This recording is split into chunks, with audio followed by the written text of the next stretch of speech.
बात 2009 की है। संसद के गेट नंबर 4 पर कुछ बहस चल रही थी। कई पत्रकार देख रहे थे।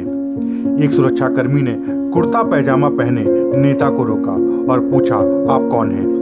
पहली बार सांसद बनकर आए वो नेता गुस्से में नजर आए। इसी बीच प्रणब मुखर्जी की एंट्री होती है। हालात सामान्य हो जाते हैं और सांसद को वो अपने साथ अंदर ले जाते हैं। इसके बाद दोपहर के वक्त प्रणब मुखर्जी ने अपने रूम में बातचीत के दौरान बताया, 13 जुलाई 1969 को जब संसद में मेरा पहला दिन था, मुझे भी ऐसे ही सुरक्षा गार्ड द्वारा रोक लिया गया था और पूछा गया था, आप कौन हैं? इस किस्से को याद करते हुए प्रणब मुखर्जी ने बताया कि मैं सांसद जिन्हें गेट पर रोका गया था से कहा कि पहचान बनानी पड़ती है, मांगी नहीं जाती। प्रणब मुखर्जी ने जीवन में अपनी जगह बनाई, ऐसी जगह बनाई कि देश के सर्वोच्च पद पर आसीन होने के बाद इस दुनिया से विदाई ली। करीब 51 साल के सार्वजनिक जीवन में 37 साल संसद में गुजारे, 22 साल 9 महीने एक मंत्री के रूप में गुजारे और 5 साल राष्ट्रपति रहने के बाद देश का सर्वोच्च सम्मान भारत रत्न भी पाया।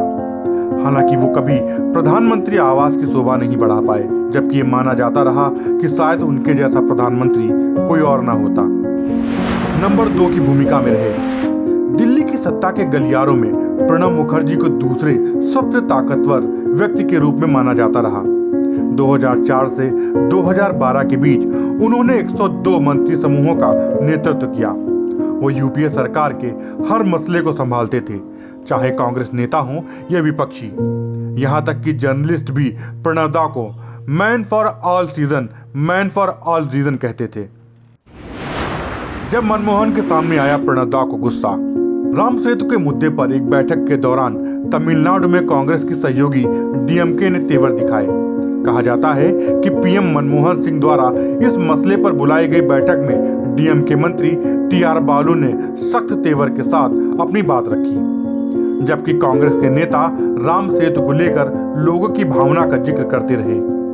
इस मीटिंग का हिस्सा रहे एक मंत्री ने हमसे कहा था, कुछ समय बाद टीआर बालू जोर जोर से बोलने लगे और मेज पर हाथ मारने लगे। ये देखकर प्रणब दा गुस्से से लाल हो गए। उन्होंने टीआर बालू से शांत होने के लिए कहा। इसके बाद प्रणब दा ने कहा कि कोई उन्हें तमिलनाडु के बारे में न बताए, यहाँ कमरे में बैठे हर व्यक्ति से ज्यादा वो समझते हैं। इसके बाद एकदम सन्नाटा हो गया। मनमोहन सिंह वहीं मौजूद थे। प्रणब दा ने पीएम की ओर देखा और उनसे सॉरी कहा। ये थे प्रणब दा से जुड़े कुछ दिलचस्प किस्से। दस्तक टाइम्स की तरफ से प्रणब दा को श्रद्धांजलि।